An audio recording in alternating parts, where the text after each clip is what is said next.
दिवाली चली गई, सारे मतलब पटाखे जला ना सेलिब्रेशन अपने सारे कर दिए हैं। Now we are with the problem of air pollution. AQI बाहर और अंदर सब कुछ मतलब एकदम हाई है, एकदम अलर्ट। सो अब मैं डायरेक्ट सॉल्यूशन की प्रॉब्लम में नहीं जाएँगे हम लोग। तो सॉल्यूशन में जाने से पहले आप दिल्ली में हो तो आपकी क्या अभी है स्थिति? व्हाट्स द एक्यूआई देयर और क्या आपको दिक्कत हो रही है साँस लेने में या फिर एनी प्रॉब्लम्स है? यार AQI तो मैं IQI है आज। वेट, वैसे सच में देखना चाहिए कि इतना मैंने अभी AQ देखा था इट वाज़ 146। पता नहीं इट इज़ ट्रस्टेबल और not. It is 146, it's showing 279 to 300 के आसपास। सो आई एम गेसिंग उतना ही होगा 300 के। Okay, but yes you do feel a little, और ऐसे मेरे को थोड़ा-सा लगता है, जैसे थोड़ा-सा आईज़ वाटरी लगती है, थोड़ा थ्रोट स्क्रैची लगता है। लाइक जब मैं ऐसे हॉस्पिटल से बाहर निकला था रात में, like I had a night shift. तो जब मैं सुबह निकला बाहर, I was like coughing a little extra. So, and I like okay. no reason. So yeah, it's a little like your throat feels a little scratchy. You feel a little heavy. That is there definitely. हुँ। और आप कुछ precautions ले रहे हो? हम लोग जाएँगे पूरे डिस्कशन में, पर आप पर्सनली कुछ ले रहे हो कि कैसे प्रिवेंटिंग योरसेल्फ? Yeah, precautions में क्या मतलब, honestly, I don't have any underlying condition. Like I don't have any lung condition. Okay, So it's not like I get triggered कि मेरा कोई asthma वगैरह है नहीं, या कोई allergy नहीं है कि मेरा कुछ trigger होता है. But थोड़ा बहुत भी irritation हो, ए, ए, सिर्फ एयर प्यूरिफायर में, घर पे एयर प्यूरिफायर, गाड़ी में air purifier, that's all you can do. And मैं जनरली ज़्यादा बाहर निकल, राइट। मतलब in terms I don't really go out on the road, so that I completely avoid. वो तो फॉर्चुनेटली प्रिविलेज है कि गाड़ी-वाड़ी है, तो इस तरीके से कभी रोड पे, बट या अगर निकलना पड़ेगा तो मास्क पहन के निकलूँगा, हुँ। अगर बहुत ही क्राउडेड एरिया हो या बहुत ही जैसे मतलब क्राउडेड सी रोड हो, बिकॉज़ तो गाड़ी हो गई ऊपर से, एंड देन ये हो गया, so it becomes very, very difficult. अब इसमें डिफरेंसेस मैं जानना चाहूँगा पहले तो कि इंडोर और आउटडोर का पहले लोगों को पता होना चाहिए। लोगों को लगता है एयर पॉल्यूशन बाहर जो मतलब मीडिया में इमेजेस दिखाई जाती हैं कि कुछ दिख नहीं रहा, रोड सारे मतलब स्मॉगी हैं। But the most underrated thing which we Indians are facing is indoor air pollution also. हमारी कल्चरल भी कई सारे रिचुअल्स हैं, कई सारे हमारे बिलीफ सिस्टम्स भी हैं जो मद्देनज़र लोग नहीं रखते। मतलब दे गो अंडर द रडार। तो वो दोनों का डिफरेंस ओवरव्यू कर लेते हैं, फिर उसके बाद सॉल्यूशंस में आएँगे क्योंकि मुझे लगता है pen points. Yeah, I mean, I think indoor pollution तो there are multiple small things होती है direct, तो जैसे आपका अगरबत्ती हो गया, a lot of people do, वो अगरबत्ती जलाते हैं, which they should not do because it's not good, मतलब वो भी एक source of indoor pollution हुआ था, because in at the end you're burning something, तो smoke ही है ना, तो smoke तो निकल ही रही है। उसके बाद even mortine coils, you're all out, even that is unfortunately very, very carcinogenic and very, very risky, because even that's a very big source of indoor pollution that can put you at risk. So यही दो major factors है, और तो लोग क्या ही रखते हैं घर पे for indoor pollution. Then of course your ये जो थोड़ा वो रहता है, योर फॉल सीलिंग वगैरह, तो रेडॉन हो गया, योर वुड वुड में अगर हो गया कहीं पे डैम्प वुड है, फंगस, तो यही स्मॉल स्मॉल चीज होती है जो which becomes the factors for indoor air pollution. और बट हाँ, कुकिंग अगर भी हम I think you can consider cooking, indoor cooking. cooking also, yes. A lot of people usually have exhaust fans that ways, but yes, cooking also. But हाँ, अगर हम main बोले तो अगर a lot of people if they do like अगरबत्ती हो गया, आपका ये हो, ये ऑल आउट हो गया, ये तो सबसे सब तो बहुत कॉमन चीज़ हर लोग अपने घर पे रखते हैं। So these hmm, become hmm. huge factor for like air pollution. हुँ। अब इसमें सबसे बड़ा हमने लास्ट टाइम भी इसे ऊपर से किया था but I think we should deep dive on that कि अगर मान लो बाहर के एयर पॉल्यूशन मतलब एक्यूआई ज़्यादा है, बाहर पॉल्यूटेड एयर है, तो लोग कहते हैं कि भाई सारे दरवाजे बंद, कि भाई अंदर अंदर का एनवायरनमेंट हम लोग कंट्रोल करें। बट उसकी दो धारी तलवार कि भाई इंडोर का भी फिर हमें वेंटिलेशन वाला वो जो कहते हैं ना कि वेंटिलेशन क्या, क्योंकि लोगों को लगता है कि अगर पुरानी एयर बाहर जाएगी और नई एयर अंदर आएगी, तो ही सही रहेगा। तो वो मतलब मुझे लगता है आम आदमी एकदम वो कश्मकश में रहता है कि भाई बारियाँ खोले, ना खोले, दरवाज़े खोले, ना खोले, वेंटिलेशन अगर सब कुछ बंद रखेंगे तो अंदर की साँसें एक ही एक मतलब हम लोग जो साँस अंदर लेंगे, जो बाहर लेंगे वही। नहीं, आपका बहुत सही पॉइंट है ये बात कि तभी आपका एयर प्यूरीफायर का रिक्वायरमेंट पड़ जाता है, because you can't escape the outside air, मतलब वो तो आप लोगे ही ना, आप बाहर तो जा ही रहे हो, या बाहर दरवाज़ा खुल रहा है, दरवाज़ा खिड़की नहीं खुल रही, दरवाज़ा खुल ही रहा है every now and then, and आपको बाहर की हवा भी चाहिए, so that ventilation has to happen. So obviously there is a huge risk factor कि all these toxics toxic air from the outside will enter, and that is why a lot of people now have to like end up take getting an air purifier so that it can cover that much amount of area and like filter out that air and get you a better air. So yeah, definitely of course you can try to avoid it as much as possible, you can try to be in a closed room and everything, but at after some time you are bound to be exposed to it. So वो तो रहता ही है वो risk factor. तो उसमें लोगों कर क्या करे क्या? मतलब मैं मानता हूँ कि इसका प्रैक्टिकल सॉल्यूशन क्या है कि हमें मतलब कब दरवाजे खोलने चाहिए, कब हमें मतलब वी शुड टेक प्रिकॉशन कि बाहर की हवा ना आए? कौन से मतलब डे टाइम की बात कर रहा हूँ कि आम तौर पर मैंने देखा है कि सुबह सब लोग खोल देते हैं और दोपहर होते-होते सब लोग बंद करने लगते हैं। तो इज़ दैट राइट नाउ? यार yes sure, I mean like the उसका एक कल्चरल जो फैक्टर वो आ जाता है दैट सुबह के लिए इसलिए lot people do that is because your sunlight really sunlight is also is considered is a sunlight is also disinfected, so sunlight also helps to kill the viruses, the bacteria that is that present in the outside air. So though the sunlight helps in doing that, it gets you a better air, but of course it can't remove your smoke, your carbon particles, your chemicals, ये सब तो remove वैसे ही. So उसके लिए तो आपको वैसे ही वो करना पड़ेगा कि you would require an air purifier. So अब ऐसा लग रहा है कि हम ऐसे प्रोपेगेट कर रहे हैं एयर प्यूरीफायर, बट आप क्या करो और? अगर आपकी हवा बाहर खराब है और अब आप अपने घर में और कहाँ से हवा प्रोड्यूस करोगे? आप even if you are centrally ventilated, मतलब कहीं न कहीं तो हवा कहीं न कहीं से तो आएगी ही ना। या मतलब दरवाज़ा तो खुलेगा ही, आपकी विंडोज़ खुलेंगी, लोग जाएँगे अंदर-बाहर, आप you can't be like completely shut inside a door. So even if you so that that kind of exposure will always be there. So तो you can just take precautions accordingly, है कि आपको अपने आस-पास की एरिया फ़िल्टर कर सकते हो, that's all you can do. Hmm. मान लो कि कोई सेंट्रलाइज्ड एसी में जैसे आपने बात की कि मतलब कॉर्पोरेट में आजकल क्या होता है कि there is no open window. अगर मैं या सही हूँ तो मतलब there is only entirely AC centralised which is what you say उसमें प्यूरीफायर ही मुझे लगता है कि वो सेंट्रलाइज्ड भी प्यूरीफायर है। आजकल मैंने 2-3 ऐसे स्टार्टअप्स भी देखे हैं जो एसी के साथ-साथ एयर प्यूरीफायर भी डाल देते हैं। सो ऐसा तो उतना बड़ा तो शायद कॉर्पोरेट ही शायद वो अफोर्ड कर पाएँगे।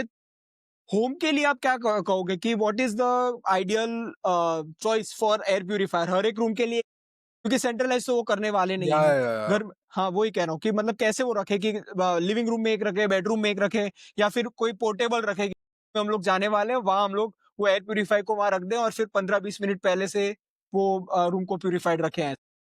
हाँ, so technically speaking there is that concept कि आपको अपने जो रूम के एरिया, या जो कितना स्क्वायर फीट एरिया है, hmm, plus 20% extra for better coverage. Usually the air purifier that are present are 388 square feet and या 400 square feet के साथ. स्टैंडर्डाइज़्ड है वो। मतलब वो लोगों ने एवरेज इंडियन हाउसहोल्ड का एक रूम ले लिया है एंड या आई थिंक उतना दैट ही वो लेके चलते हैं. अब वही होता है, आपको आपको अपना रूम का area for like your bedrooms एक काफ़ी होता है, that is closed okay, area होता है, या यू कैन वन में हो जाता है. Living room is a space which is kind of like open, so and it's much larger. So obviously you need 2 air purifiers कम से कम लग जाता है, because that hmm, area coverage becomes more. Hmm, So that is one thing that you have to really be careful about. Then आता है आपका type of air purifier. Like वो जो your HEPA filter वाला air purifier होता है, that's considered like 99.7% types. It helps to filter out most amount of particles, your bacteria, viruses. It also has your UV radiation का UV ionizer होता है that kills the bacteria, the viruses. Then it also has a carbon sponge that absorbs all the carbon. So usually जो almost a lot of air purifiers like Philips, Dyson, all these, so they you have to see that कि उसमें क्या वो HEPA है, ये UV ionizer है, क्या आपका कार्बन स्पॉन्ज है. जब ये तीनों के तीनों चीजें हैं तो that's considered like a good air purifier, and कितना ऑब्वियसली कवरेज एरिया है. सो अगर हुँ आपका and you 300 have 400. To switch this on for 24 hours कि मतलब there is a limit for the AC जैसा है कि भाई जब हम लोग यूज़ करें तभी हम लोग करें या फिर 24/7 उसे रखना ही क्योंकि फिर यूजुअली हो लोग 24/7 तो रहते नहीं है, तो यूजुअली 800 8 आवर्स के चलते.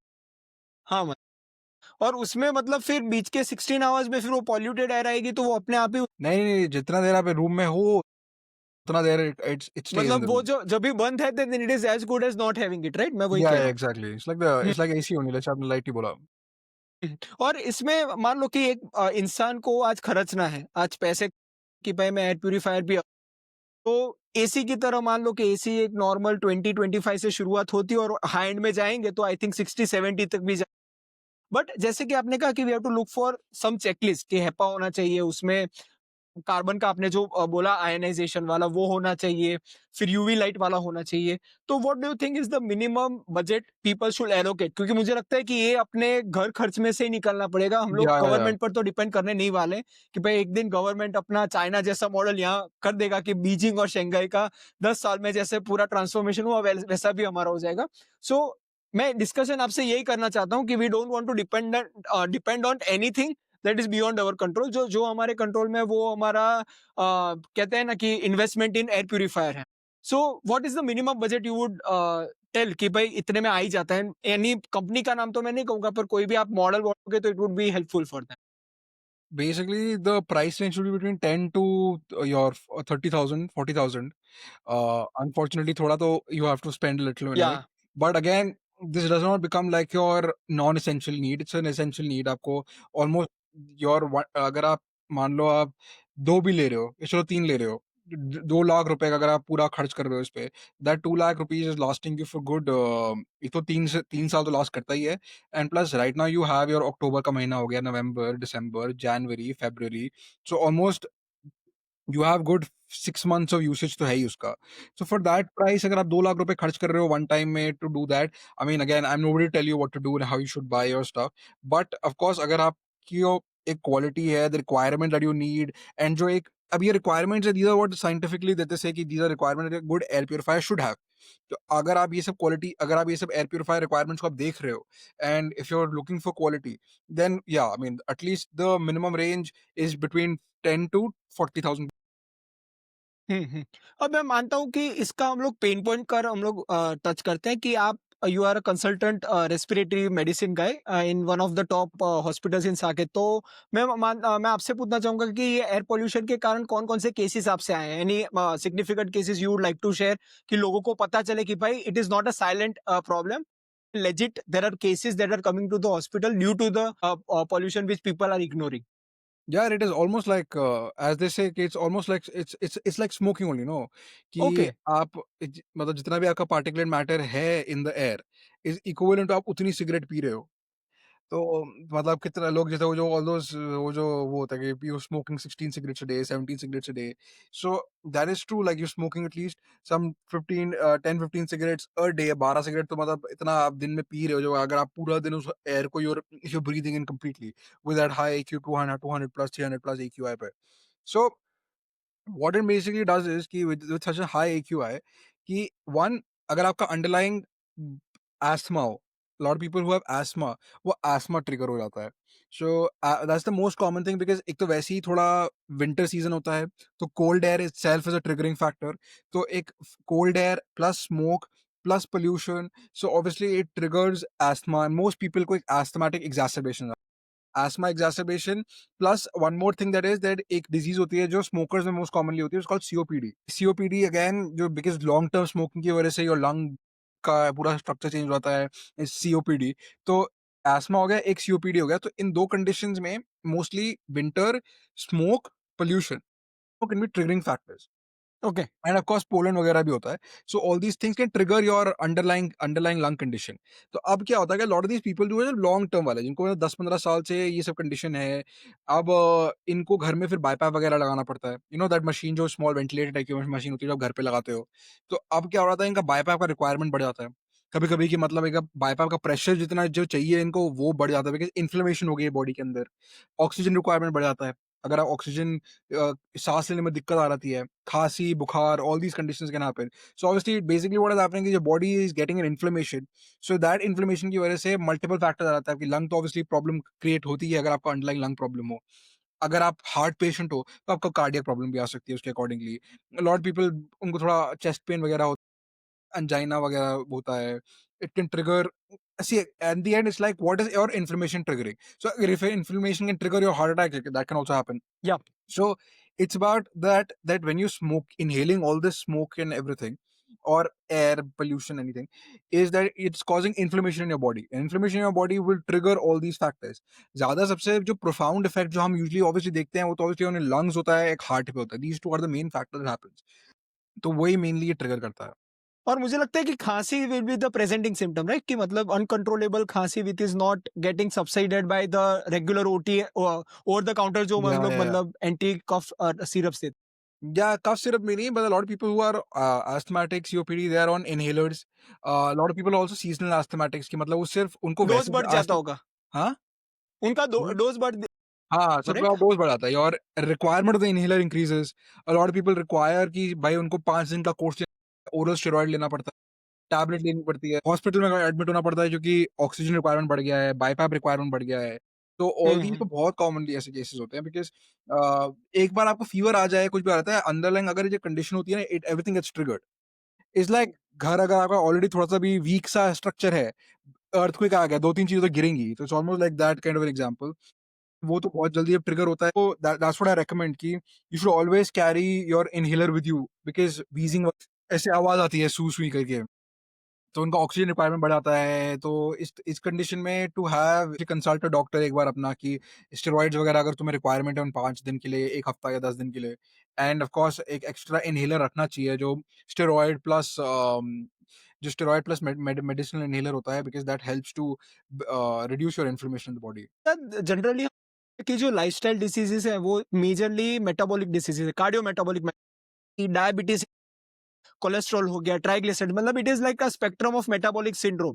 उसमें होता क्या है कि it is very easy to diagnose that कि मान लो कोई क्वार्टरली या फिर एनुअली या फिर बायएनुअली जब भी टेस्ट तो उसका रिपोर्ट में आ ही जाता है कि भाई ये आंकड़े आपसे आपके ज़्यादा हैं, सो आपको इसके अकॉर्डिंगली आप की सहायता के या फिर फिटनेस के जो ट्रेनर है सो ये तो एकदम काफी इजीली पता चल जाता है but when we talk about AQI and air pollution and kind of air we are breathing what it has impact on our body तो उसके आंकड़े मुझे नहीं लगता लैब टेस्ट में कोई है ऐसा लैब टेस्ट कि जिससे हम लोग डायग्नोस कर सकते हैं कि भाई इसका हमारे बॉडी पर ये इम्पैक्ट हुआ है और ये लैब वैल्यूज ज्यादा है कम है या ऐसा कुछ यार ये सब में तो आप सिर्फ स्टडीज़ ही पढ़ सकते हो। एग्जैक्टली मतलब स्टडीज और वो भी जो डेवलप कंट्रीज है वहां तो वो शायद वो लंग टेस्ट और वो सारे करते होंगे पर इंडिया में या I think LFT liver function test और किडनी फंक्शन के टेस्ट के अलावा मुझे नहीं लगता कि कोई भी ऑर्गन सिस्टम का टेस्ट नॉर्मल इंसान कर नहीं, हाँ, definitely but also the problem is कि इट्स वेरी डिफिक यू नो बिकॉज़ जैसे हम वो जो रिसर्च करते हैं, रिसर्च करने में जब हम बोलते हैं कि वो जो क्या बोलते हैं वो प्रूविंग एविडेंस होता है, I forgot the word for it but जो एविडेंस की कोई कॉज़ेटिव फैक्टर हो, तो कॉज़ल फैक्टर होना बहुत ही डिफिकल्ट होता है टू से कि अच्छा ठीक है, पॉल्यूशन के बट ठीक है, अगर अगर हमें एक स्मॉल सा पैरामीटर देखना है कि आपको लग रहा है कि आपको दिक्कत हो रही है एक्चुअली ब्रीथिंग में बट आपको पता नहीं चल रहा है, इज़ कि वन ये हो जाता है कि एक होता है जिसको हम बोलते हैं एमएमआरसी स्केल। कि ओके लाइक मतलब मैं आपको खड़ा-खड़ा आपको मैं मेज़र कर सकता हूँ उससे कि आपको कितना ब्रेथलेसनेस हो रहा है।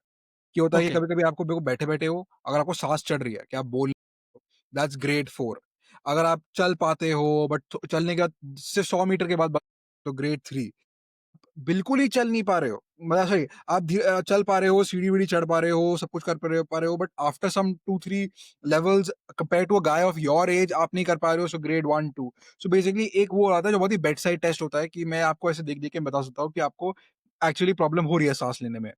एक एमएमआरसी ऐसे ग्रेड होता है, मल्टीपल ऐसे ब्रेथलेसनेस स्कोरिंग जो डॉक्टर्स करते हैं, because that helps to figure out कि अच्छा that person is actually having difficulty breathing. कभी-कभी ऐसा होता है आपको पता नहीं चलता है कि oh! You are not able to breathe but आपको पता नहीं चल रहा बिकॉज़ आपका इतना exertion it's only when you start exerting that much that you realize oh! Actually I am having some kind of problem. उसके लिए एक बहुत बेसलाइन एक बहुत ही there are multiple lung function test that are there which you can get from any doctor that ways. One is your spirometry होता है। Then other is called your डीएलसीओ।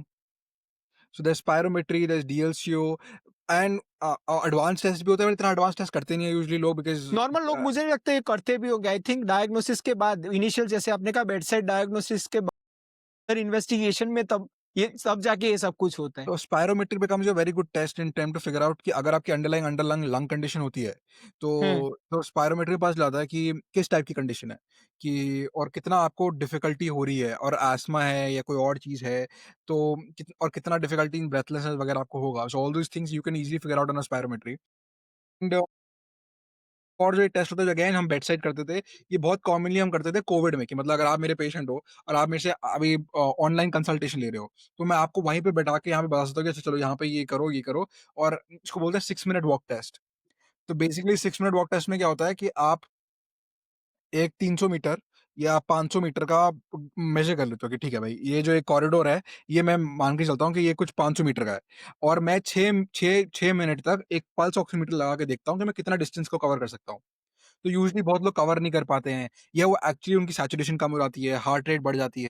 तो all these things are there जो होता है। तो इसको हम measure करके फिर हम देखते हैं कि किसी को अगर एक्चुअली लंग प्रॉब्लम हो रही है, नहीं हो रही। हुँ। और I think we can discuss that also कि मान लो कि डॉक्टर की मतलब लैब लैब तक जाएँ ना, अगर सब्जेक्टिवली अगर किसी को सिम्पटम हो तो वो क्या होगा कि हॉर्सनेस ऑफ मतलब व्हाइल स्पीकिंग, क्या कह सकते हैं कि जब खाँसी खाएँ तो पीछे थोड़ी कहते हैं ना कि वो खुजली जैसा, खुजली नहीं कहूँगा, हाँ, वो वैसा वैसा हो सकता है, या फिर वो इसमें वो क्या कहते हैं कि द स्पेक्ट्रोएंड वो होता है कि नहीं होता? हाँ, एक्सपोज़ होता है ना, क्योंकि because it's like smoking only, कि अगर जैसे जब आप बहुत ज़्यादा आपके अंदर थोड़ा वो लंग में वो थोड़ा वो इन्फ्लेमेशन हो जाता है। So you start sputing a lot, you okay. Start spitting a lot. So obviously कि एक हो रहा था आपको स्क्रैची थ्रोट हो गई, you have a lot of expectoration जिसको हम स्प्यूटम बोलते हैं, बलगम हो गई। फिर तो छाती में दर्द हो, बहुत ही हेवीनेस कि भाई मेरे को दिक्कत हो रही है बात करने में। हुँ, हुँ। आँखें आपकी बहुत बार वाटरी हो सकती है बिल्कुल, क्योंकि या आप बाहर जा रहे हो तो आँखों दैट में इज़ लग रहा है। बर्निंग, बर्निंग सेंसेशन बर्निंग भी होता है। Sensation I of the think कोई आईज़। एक्चुअली हम लोग भी जब घर अभी हमने हाल ही में शिफ्ट किया था, तो फर्नीचर की पॉलिश के कारण इट वाज़ वेरी विजिबल और वेरी एक्सपीरियंसिव कि मतलब हम लोग जब भी एक नए रूम में जाते थे, there was a I wateriness and also the या कफनेस एंड ऑल दैट। तो मुझे लगता है कि वो एयर पॉल्यूशन का भी हम लोग कह सकते हैं, द काइंड ऑफ एयर की इम्पैक्ट वैसी होती होगी। Definitely now chest coming pain back, होगा थोड़ा-सा। हाँ, हाँ।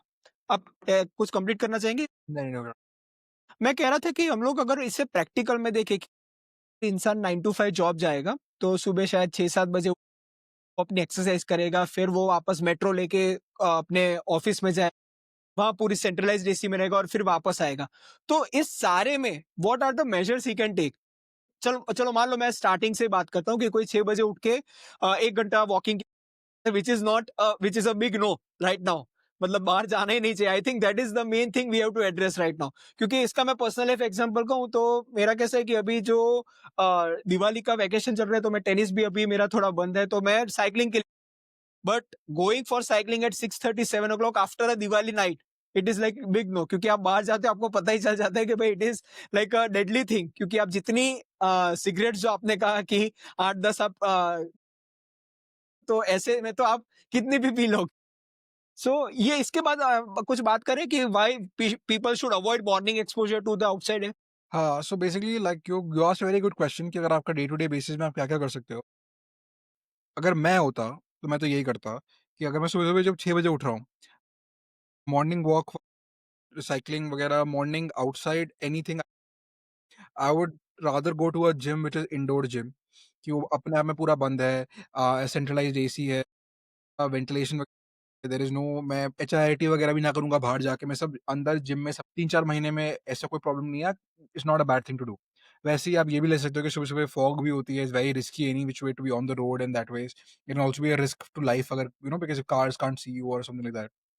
So that ways, that's the first thing I'll do. I will not go outside. I will try to find a gym and I will go to the gym.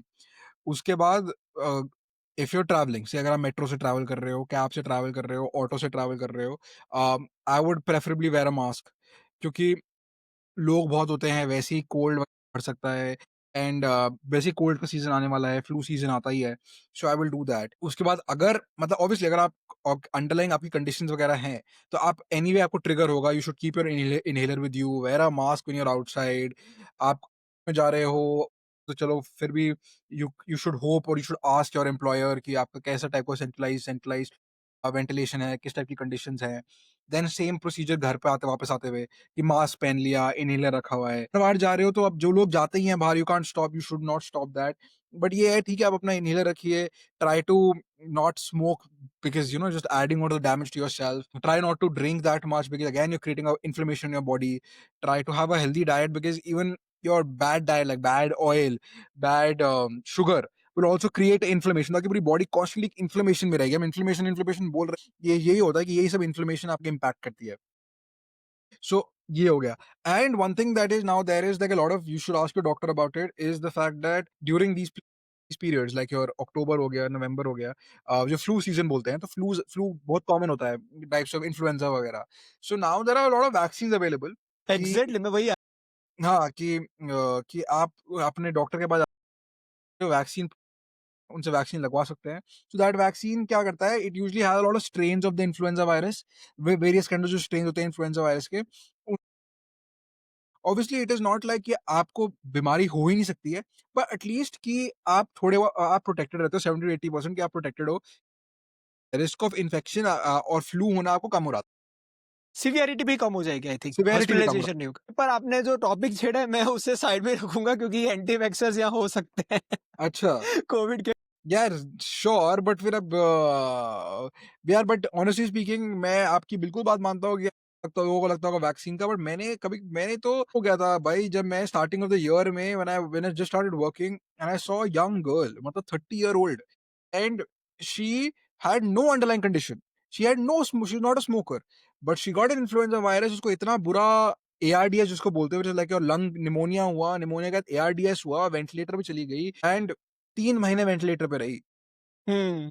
So these when you see these things ना, कि जब आप देखते हो नहीं मतलब मैं कह रहा हूँ ना कि कोई भी एंटी वैक्सर हो उसे एक बार आईसीयू में एक बार जाना चाहिए। अब उसे देखना पता चाहिए होना एक बार। चाहिए कि भाई जिसने वो कहा है ना कि मैं एंटी वैक्सर हूँ, माय बॉडी माय चॉइस, उसने जो जिसकी वो फिलॉसफी थी वो उसके क्या उसकी हालत थी। स्पेशली मैंने तो कोविड में भी देखा था कि कोविड में जो हालत थी, मतलब सारे वेंटिलेटर वही लोगों से भरे थे जिन्होंने फर्स्ट या सेकंड डोज लिया ही नहीं था क्योंकि उन्हें अपनी बॉडी में वैक्सीन नहीं। हाँ, definitely I totally get your point.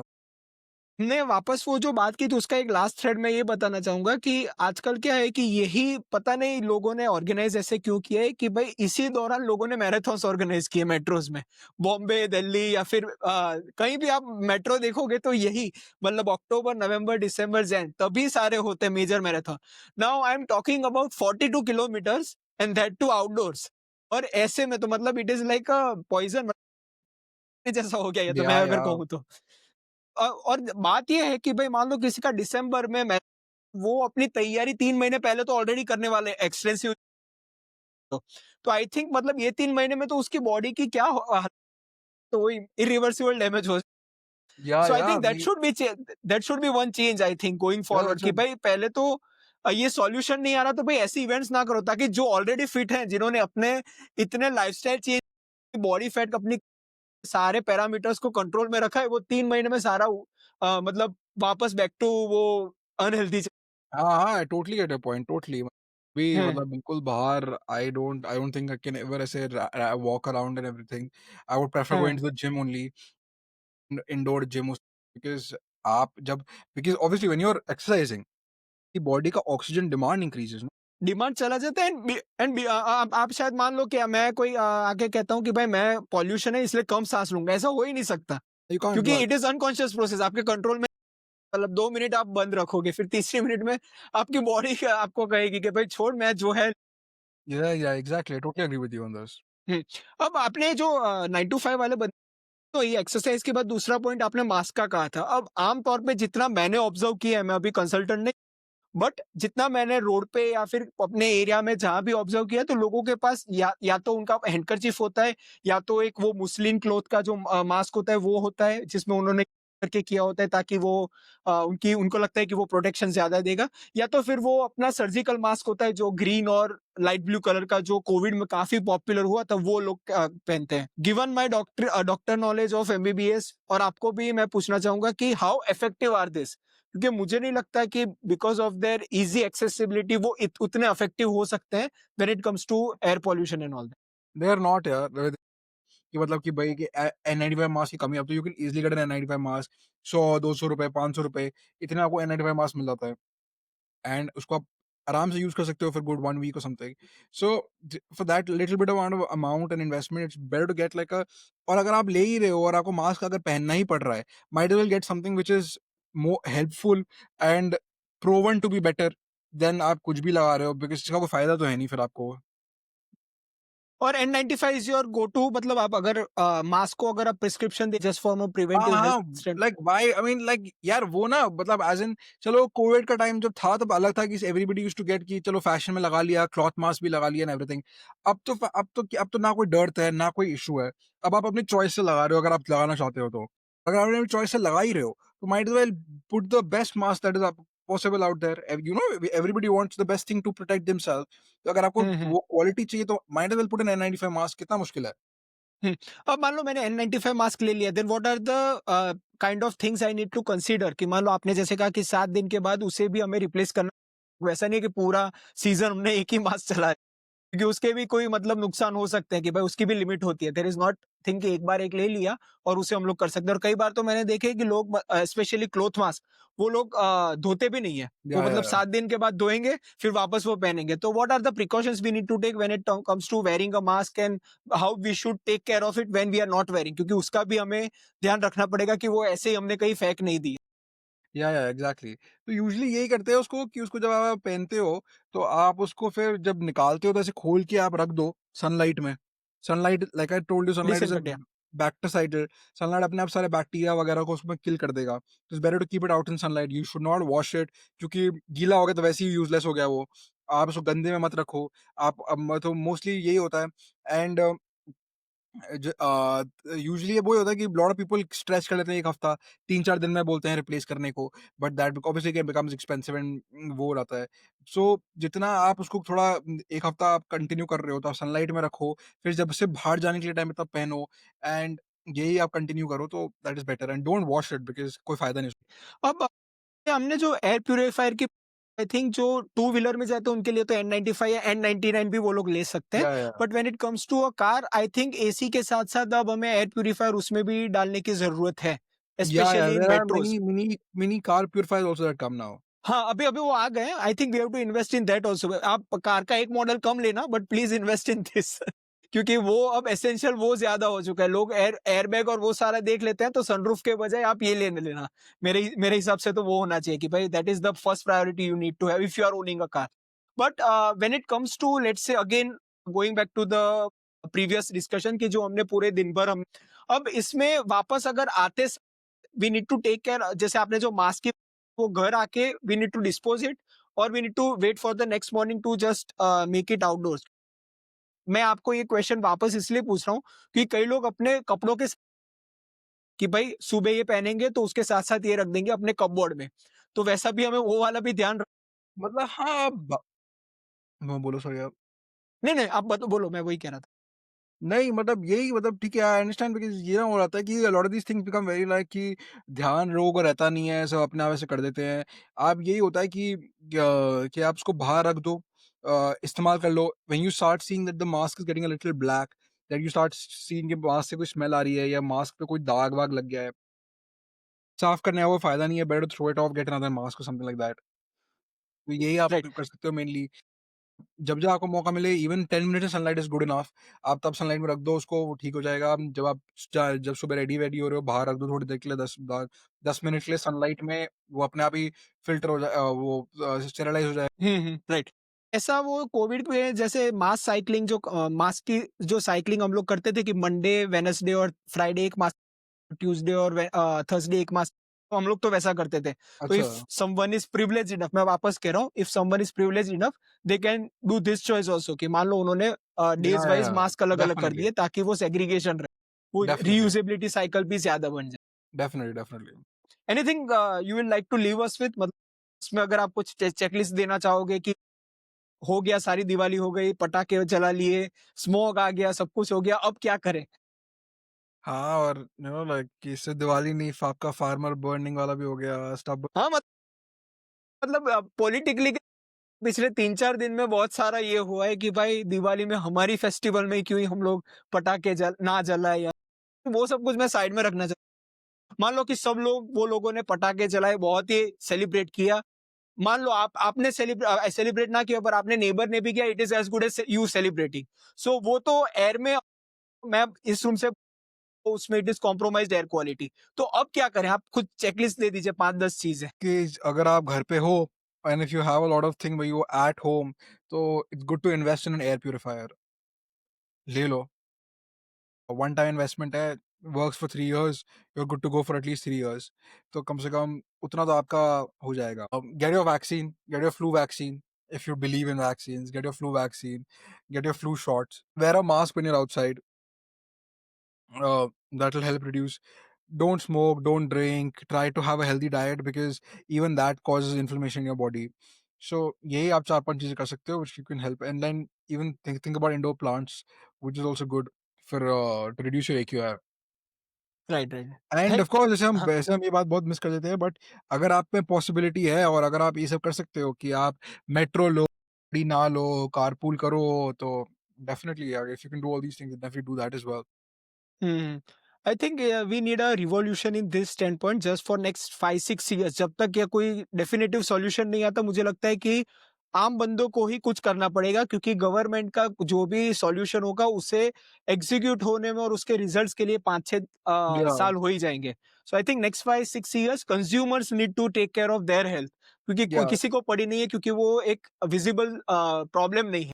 कि इसमें होता क्या है कि विजिबल अगर किसी को हार्ट अटैक आ रहा है तो वो विजिबल है कि भाई उसको कोलेस्ट्रॉल और वो डाइट का सब। किसी को हाइपरग्लाइसीमिया हाइपोग्लाइसीमिया तो उसे पता है कि भाई डायबिटीज हुआ है, तो डायबिटीज का करना पड़ेगा। पर किसी को खांसी होती है तो वो लोग कहते हैं कि भाई अक्टूबर का महीना है, नवंबर आते आते चली जाएगी, वो मतलब under the radar. I think definitely. there is a awareness to be needed also, and that there needs to be a proper consumer what you say execution from their end which is needed, ताकि ये एक epidemic ना बने, क्योंकि फिर हमारा ageing और वो सारा भी सारा इफेक्ट होगा इन द लॉन्ग टर्म।